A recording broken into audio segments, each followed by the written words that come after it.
ಕಾಂಗ್ರೆಸ್ಗೆ ಗ್ಯಾರಂಟಿಗಳು ಹೊರೆ ಅನ್ನುವ ವಿಚಾರಕ್ಕೆ ಸಂಬಂಧಪಟ್ಟಂತೆ ಗ್ಯಾರಂಟಿ ಕರ್ನಾಟಕದ ಜನರಿಗೆ ನಾವು ಕೊಟ್ಟಂತ ವಾಗ್ದಾನ ಅಂತ ಬೆಂಗಳೂರಿನಲ್ಲಿ ಮಾಜಿ ಸಂಸದ ಡಿಕೆ ಸುರೇಶ್ ಅವರು ಹೇಳಿಕೆಯನ್ನು ಕೊಟ್ಟಿದ್ದಾರೆ. ಬರ್ಡನ್ ಆದರೂ ಆಗಲಿ ಏನಾದರೂ ಆಗಲಿ ಕೊಟ್ಟ ಮಾತನ್ನು ನಾವು ಈಡೇರಿಸಬೇಕು ಅಂತ ಹೇಳಿದ್ದಾರೆ ಡಿಕೆ ಸುರೇಶ್ ಅವರು. ನೋಡಿ, ಮೊನ್ನೆ ಒಂದು ಕಾರ್ಯಕ್ರಮದಲ್ಲಿ ಡಿಕೆ ಶಿವಕುಮಾರ್ ಅವರು ಈ ಮಾತನ್ನು ಹೇಳಿಬಿಡ್ತಾರೆ. ಗ್ಯಾರಂಟಿ ನಮಗೆ ಹೊರೆ ಆಗ್ತಾ ಇದೆ, ಆದರೂ ಸಹ ನಾವು ಗ್ಯಾರಂಟಿನ ಕೊಡ್ತಾ ಇದೀವಿ ಅಂತ ಸ್ವತಃ ಅವರೇ ಒಪ್ಕೊಳ್ತಾರೆ. ಎಸ್, ಇದು ಸರ್ಕಾರಕ್ಕೆ ಬರ್ಡನ್ ಆಗ್ತಾ ಇದೆ ಅಂತ. ಸೊ ಇದಕ್ಕೆ ಸಂಬಂಧಪಟ್ಟಂತೆ ಈಗ ಎಲ್ಲ ಕಡೆ ಚರ್ಚೆಗಳು ನಡೀತಾ ಇದೆ. ಈಗ ಡಿ ಕೆ ಸುರೇಶ್ ಅವರು ಸಹ ಪ್ರತಿಕ್ರಿಯೆ ಕೊಟ್ಟಿದ್ದಾರೆ. ಎಸ್, ಅದು ಬರ್ಡನ್ ಆದರೂ ಕೂಡ, ಹೊರೆ ಆದರೂ ಕೂಡ ನಮಗೆ ಕೊಟ್ಟ ಮಾತನ್ನು ನಾವು ಈಡೇರಿಸಬೇಕು. ಸೊ ಹಾಗಾಗಿ ಆ ಕೊಟ್ಟ ಮಾತಿನಂತೆ ನಾವು ನಡ್ಕೊಳ್ತಾ ಇದ್ದೀವಿ. 5 ವರ್ಷಗಳ ಕಾಲ ಏನೇ ಕಷ್ಟ ಆದರೂ ಸಹ ರಾಜ್ಯದ ಜನರಿಗೆ ಗ್ಯಾರಂಟಿಗಳನ್ನು ನೀಡಬೇಕು. ಸಿರಿವಂತರು ಗ್ಯಾರಂಟಿ ತೆಗೆದುಕೊಳ್ತಾ ಇದ್ರೆ ಅದು ತಪ್ಪು ಅಂತ ಬೆಂಗಳೂರಿನಲ್ಲಿ ಮಾಜಿ ಸಂಸದ ಡಿ ಕೆ ಸುರೇಶ್ ಅವರು ಹೇಳಿದ್ದಾರೆ. ಗ್ಯಾರಂಟಿ ಅದು ನಮ್ಮ ವಾಗ್ದಾನ, ಕರ್ನಾಟಕದ ಜನರಿಗೆ ಕೊಟ್ಟಿರ್ತಕ್ಕಂಥ ವಾಗ್ದಾನ. ಆ ವಾಗ್ದಾನದಂತೆ ನಡಿಬೇಕು.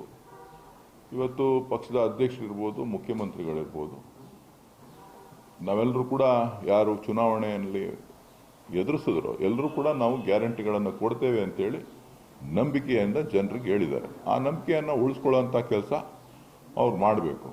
ಗ್ಯಾರಂಟಿ ಅದು ನಮ್ಮ ವಾಗ್ದಾನ, ಕರ್ನಾಟಕದ ಜನರಿಗೆ ಕೊಟ್ಟಿರ್ತಕ್ಕಂಥ ವಾಗ್ದಾನ. ಆ ವಾಗ್ದಾನದಂತೆ ನಡಿಬೇಕು.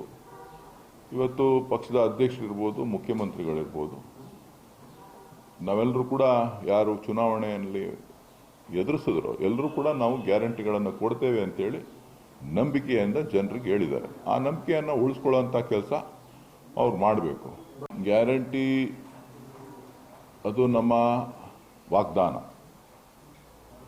ಕರ್ನಾಟಕದ ಜನರಿಗೆ ಕೊಟ್ಟಿರ್ತಕ್ಕಂಥ ವಾಗ್ದಾನ.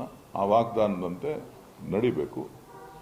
ಇವತ್ತು ಪಕ್ಷದ ಅಧ್ಯಕ್ಷರಿರ್ಬೋದು, ಮುಖ್ಯಮಂತ್ರಿಗಳಿರ್ಬೋದು, ನಾವೆಲ್ಲರೂ ಕೂಡ ಯಾರು ಚುನಾವಣೆಯಲ್ಲಿ ಎದುರಿಸಿದ್ರು ಎಲ್ಲರೂ ಕೂಡ ನಾವು ಗ್ಯಾರಂಟಿಗಳನ್ನು ಕೊಡ್ತೇವೆ ಅಂತೇಳಿ ನಂಬಿಕೆಯಿಂದ ಜನರಿಗೆ ಹೇಳಿದ್ದಾರೆ. ಆ ನಂಬಿಕೆಯನ್ನು ಉಳಿಸ್ಕೊಳ್ಳೋಂಥ ಕೆಲಸ ಅವ್ರು ಮಾಡಬೇಕು. ಗ್ಯಾರಂಟಿ ಅದು ನಮ್ಮ